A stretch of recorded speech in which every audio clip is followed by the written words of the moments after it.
આકાશવાણી અમદાવાદ વડોદરા પ્રાદેશિક સમાચાર મિત્તલ પટેલ વાંચે છે. સૌપ્રથમ મુખ્ય સમાચાર.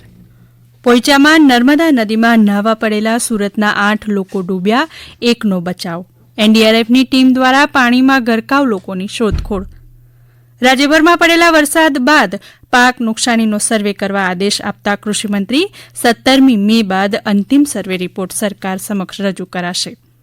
વરસાદની કોઈપણ સ્થિતિને પહોંચી વળવા માટે જિલ્લાઓમાં તકેદારીના પગલાં, બચાવ અને રાહત કામગીરીની સમીક્ષા. આગામી 3 દિવસ દક્ષિણ ગુજરાત અને સૌરાષ્ટ્રના કેટલાક જિલ્લાઓમાં છૂટાછવાયા વરસાદની હવામાન વિભાગની આગાહી. અને અમદાવાદના પ્રહલાદનગરમાં એક બહુમાળી ઇમારતમાં આગ, ફાયર બ્રિગેડે 74 લોકોને બચાવ્યા, કોઈ જાનહાની નહીં. સમાચાર વિગતવાર. નર્મદા જિલ્લાના પોઈચામાં નર્મદા નદીમાં 8 લોકો ડૂબ્યા હતા. સુરતથી પોઈચા આવેલા 17 લોકો નર્મદા નદીમાં નાહવા ગયા હતા, પરંતુ જ્યારે નાહીને બહાર નીકળતા હતા ત્યારે જ આ દુર્ઘટના ઘટી હતી અને 3 બાળકો સહિત 8 લોકો ડૂબ્યા હતા, જેમાંથી એક વ્યક્તિની સ્થાનિક યુવાનોએ બચાવી લીધો હતો. જોકે હજુ પણ 7 લોકોની શોધખોળ થઈ રહી છે. આ ઘટનાની જાણ થતાં જ પોલીસ ઘટના સ્થળે ધસી ગઈ હતી. રાજપીપળાથી ફાયર બ્રિગેડના જવાનો પણ પહોંચ્યા હતા. બચાવ કામગીરી માટે એનડીઆરએફની ટીમ પણ પોઈચા પહોંચી ગઈ હતી. આ તમામ લોકો અમરેલીના વતની હતા અને સુરતમાં હીરા ઘસવાનું કામ કરી રહ્યા હતા. આ ઘટનાની નર્મદા જિલ્લાના પોલીસ વડા प्रशांत सुंबे माहिती आपी હતી. एनडीआरएफ को भी बुलाया गया है. थोड़ी देर में जैसे एनडीआरएफ पहुंचेगी तो उनकी तरफ से भी उन मिसिंग लोगों को ढूंढने की कोशिश की जाएगी. फायर फाइटर तो है यहाँ पे उपलब्ध है और तरवैया भी जो पुलिस तंत्र के साथ हमारे साथ जो कांटेक्ट में है उनके साथ मिलकर लोकल लोगों के साथ में हमने उनकी ढूंढने की कोशिश की हुई है. तो लाइसेंस के साथ में और लीगली जो नाव चला सकते हैं वही लोग नाव चला सकते हैं. ऐसा कोई भी लाइसेंस यहाँ पे नहीं था, इसलिए वो नाव हमने बंद करवा के रखा. हम प्रयत्न करेंगे कि ये इंसिडेंट इसके बाद भी ना बने और स्थानिक तरवैयों का काफी मदद हमें हो रही है और अभी भी वो हमारे साथ जो मिसिंग है लोग उनको ढूंढने में मदद कर रहे हैं. રાજ્યમાં પડેલા કમોસમી વરસાદને લઈને કૃષિમંત્રી રાઘવજી પટેલે કહ્યું હતું કે પાક નુકસાની માટેના સર્વે કરાવવાના આદેશ આપી દેવાયા છે. તેમણે ઉમેર્યું હતું કે હજી પણ 4 દિવસ વરસાદની આગાહીને લઈને અંતિમ સર્વે અહેવાલ 17મી મે બાદ મંગાવવામાં આવશે. ગઈકાલે જે કમોસમી વરસાદ થયો એમાં ક્યાંક ને ક્યાંક કેરીના પાકને નુકસાની થવાની સંભાવના છે. ઉપરાંત ઉનાળુ બાજરીના પાકને પણ નુકસાન થવાની સંભાવના છે અને અમારા ખાતા મારફત આ જ્યાં ખેતીવાડીના પાકોને નુકસાન થયું હોય એનું સર્વેનું કામ ચાલુ કરવાની મેં સૂચના આપી દીધેલ છે. ઉપરાંત 17મી તારીખ સુધી હજી કમોસમી વરસાદના માવઠાની આગાહી હોવાથી આ ફાઇનલ રિપોર્ટ તો 17મી તારીખ પછી જ જાણવા મળે. આ રીતે અમારું ખાતું આ બાબતમાં ખૂબ જ સક્રિય છે. રાજ્યમાં વિવિધ જિલ્લાઓમાં ચોમાસામાં તકેદારીના આગોતરા આયોજન સંદર્ભે પ્રી મોન્સૂન બેઠક યોજાઈ હતી. પંચમહાલથી અમારા પ્રતિનિધિ વિપુલ પુરોહિત માહિતી આપે છે કે જિલ્લા કલેક્ટર આશિષ કુમારના અધ્યક્ષસ્થાને પ્રી મોન્સૂન બેઠક યોજાઈ હતી. આ બેઠકમાં જિલ્લા કલેક્ટરે પ્રી મોન્સૂનની તૈયારીઓ અને તકેદારીના ભાગરૂપે આગામી ચોમાસાની ઋતુમાં સંભવિત પૂર, વાવાઝોડું અને અતિવૃષ્ટિની સંભાવનાને પહોંચી વળવા આગોતરું આયોજન કરી ઉપસ્થિત તમામ અધિકારીઓને સૂચન કર્યું હતું. તેમણે પ્રી મોન્સૂન દરમિયાન જિલ્લાના દરેક વિભાગે કરવાની થતી કામગીરીની સમીક્ષા કરી જરૂરી માર્ગદર્શન પૂરું પાડ્યું હતું. રાજકોટ જિલ્લા કલેક્ટર પ્રભવ જોશીના અધ્યક્ષસ્થાને પ્રી મોન્સૂન કામગીરીના આયોજન અંગેની એક બેઠક યોજાઈ હતી, જેમાં ડિઝાસ્ટર મેનેજમેન્ટ અંતર્ગત તમામ તાલુકા સ્તરે અધિકારીની નિમણૂક કરવામાં આવી હતી. અરવલ્લી જિલ્લામાં વરસાદને પગલે જિલ્લા કલેક્ટર પ્રશસ્તિ પારીકે ઇમરજન્સી ઓપરેશન સેન્ટરની મુલાકાત લીધી હતી અને તમામ તૈયારીઓની સમીક્ષા કરી હતી. વરસાદને લઈને જિલ્લાની વર્તમાન સ્થિતિની સમીક્ષા કરી હતી. અરવલ્લી જિલ્લા તંત્રને સતર્ક રહેવા સૂચનો પણ કર્યા હતા. પાટણ ખાતે નિવાસી અધિક કલેક્ટર BS પટેલની અધ્યક્ષતામાં પ્રી મોન્સૂન બેઠક યોજાઈ હતી, જેમાં પ્રી મોન્સૂનની પૂર્વ તૈયારીઓ અંગે વિસ્તૃત ચર્ચા કરવામાં આવી હતી. અને ગાંધીનગરમાં પણ કલેક્ટર મેહુલ દવેના અધ્યક્ષસ્થાને પ્રી મોન્સૂન અંગેની સમીક્ષા બેઠક યોજાઈ હતી.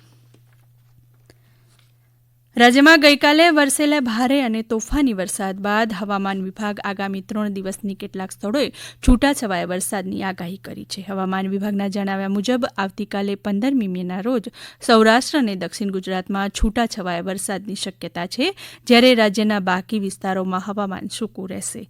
જ્યારે 16મી મેના રોજ સૌરાષ્ટ્રના રાજકોટ, અમરેલી અને ગીર સોમનાથ જિલ્લાઓમાં અને દક્ષિણ ગુજરાતમાં પણ છૂટો છવાયો વરસાદ વરસે તેવી હવામાન વિભાગે સંભાવના દર્શાવી છે. જ્યારે 17મી મેના રોજ ડાંગ, નવસારી, વલસાડ અને દાદરાનગર હવેલીમાં વરસાદની શક્યતા છે. દિવસ દરમિયાન રાજ્યભરમાં સામાન્ય વરસાદનો અહેવાલ છે. ગાંધીનગરના સ્ટેટ ઇમરજન્સી ઓપરેશન સેન્ટર દ્વારા જાહેર કરાયેલા આંકડા મુજબ સવારના 6 થી સાંજના 6 વાગ્યા સુધી 8 તાલુકાઓમાં સામાન્ય વરસાદ નોંધાયો હતો. સાગપારામાં સૌથી વધુ 13 મિલીમીટર વરસાદ નોંધાયો હતો. વલસાડના તિથલ દરિયા કિનારે એકાએક વાવાઝોડું આવતા ભાગદોડ મચી ગઈ હતી. પવન એટલો જોરદાર હતો કે દરિયા કિનારે લાગેલા સ્ટોલમાં રહેલો સામાન વેરવિખેર થઈ ગયો હતો. તિથલ દરિયા કિનારે આવેલા સહેલાણીઓમાં પણ દોડધામ મચી ગઈ હતી. ગઈકાલે પણ વલસાડમાં ભારે વરસાદને કારણે વ્યાપક નુકસાન થયું હતું. દરમિયાન વલસાડ જિલ્લાના ધરમપુર અને કપરાડા તાલુકાના અંતરિયાળ વિસ્તારમાં આવેલા કેટલાક ગામોમાં ગઈકાલે ભારે પવન સાથે કમોસમી વરસાદ થયો હતો. અંતરિયાળ વિસ્તારમાં આવેલા ગામોમાં ચાલતી આંગણવાડી સહિતના વિસ્તારોમાં નુકસાની થઈ હતી. વલસાડ જિલ્લાની ડિઝાસ્ટરની ટીમને ઘટનાની જાણ થતાં વિવિધ ગામડાઓમાં સર્વે માટે ટીમ મોકલાવી થયેલા નુકસાનના સર્વેની કામગીરી હાથ ધરાઈ હતી. ભારે પવન સાથે વરસાદ પડવાથી 5 જેટલા ગામડાઓમાં ઘર, આશ્રમશાળા અને આંબાવાડીઓમાં નુકસાન થયું હોવાનું સામે આવતા વલસાડ ડિઝાસ્ટર મામલતદારે તમામ વિસ્તારમાં સર્વેની કામગીરી હાથ ધરી છે. સર્વે પૂર્ણ થયા બાદ વિસ્તારમાં થયેલી નુકસાનનું તારણ કરવામાં આવશે તેવી માહિતી ડિઝાસ્ટર મેનેજમેન્ટ વિભાગના મામલતદારે આપી હતી.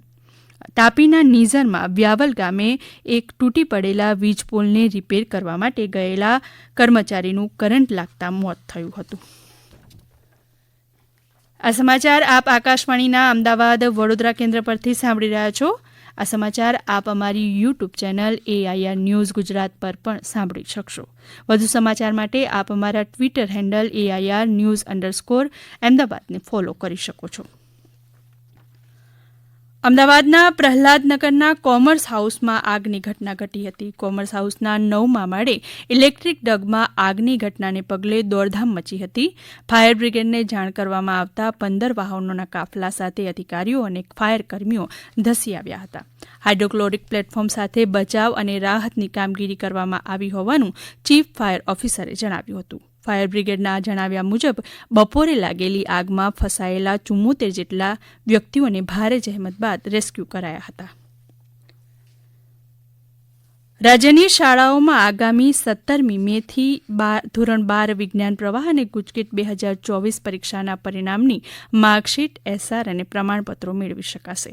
ગુજરાત બોર્ડ સિવાય અન્ય બોર્ડના ઉમેદવારોની ગુજકેટ 2024 પરીક્ષાની માર્કશીટ ટપાલ મારફતે મોકલી આપવામાં આવશે.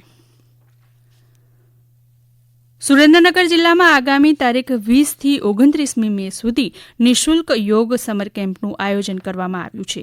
સુરેન્દ્રનગરથી અમારા પ્રતિનિધિ દિનેશ પરમાર જણાવે છે કે ગુજરાત રાજ્ય યોગ બોર્ડ દ્વારા જિલ્લામાં શહેરી સ્થળોમાં અલગ અલગ 8 સ્થળોએ યોગ સમર કેમ્પ યોજાશે. જેમાં IPS શાળા, સનશાઇન શાળા, વિવેકાનંદ શાળા, ડાયમંડ જ્યુબિલી શાળા, લખતર એવી ઓઝા શાળા, લીંબડી સ્પોર્ટ્સ કોમ્પ્લેક્સ, ધાંગધ્રા આર્ય સમાજ મંદિર, સાયલા શકપર પ્રાથમિક શાળામાં આ કેમ્પનું આયોજન કરાયું છે.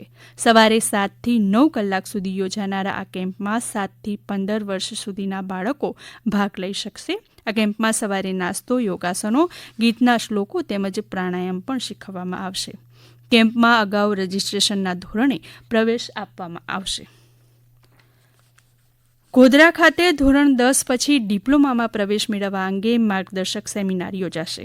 પંચમહાલથી અમારા પ્રતિનિધિ વિપુલ પુરોહિત જણાવે છે કે ગોધરા સરકારી પોલિટેકનિક કોલેજ ખાતે આગામી તારીખ 17 મે તથા તારીખ 7મી જૂનના રોજ સવારે માર્ગદર્શક સેમિનાર યોજાશે. જેમાં ધોરણ 10 પછીના પ્રથમ વર્ષ અને C2D બીજા વર્ષ ડિપ્લોમા અભ્યાસક્રમમાં ઓનલાઈન પ્રવેશ પ્રક્રિયાની માહિતી આપવામાં આવશે. અંતમાં મુખ્ય સમાચાર ફરી એકવાર. પોઈચામાં નર્મદા નદીમાં નહાવા ગયેલા સુરતના 8 લોકો ડૂબ્યા, 1નો બચાવ. NDRFની ટીમ દ્વારા પાણીમાં ગરકાવ લોકોની શોધખોળ. રાજ્યભરમાં પડેલા ભારે વરસાદ બાદ પાક નુકસાનીના સર્વે કરવાના આદેશ આપતા કૃષિમંત્રી 17મી મે બાદ અંતિમ સર્વે રિપોર્ટ સરકાર સમક્ષ રજૂ કરાશે. વરસાદની કોઈપણ સ્થિતિને પહોંચી વળવા માટે જિલ્લાઓમાં તકેદારીના પગલાં, બચાવ અને રાહત કામગીરીની સમીક્ષા. અને આગામી 3 દિવસ દક્ષિણ ગુજરાત અને સૌરાષ્ટ્રના કેટલાક જિલ્લાઓમાં છૂટાછવાયા વરસાદની હવામાન વિભાગની આગાહી. આકાશવાણીના અમદાવાદ વડોદરા કેન્દ્ર પરથી પ્રાદેશિક સમાચાર પૂરા થયા.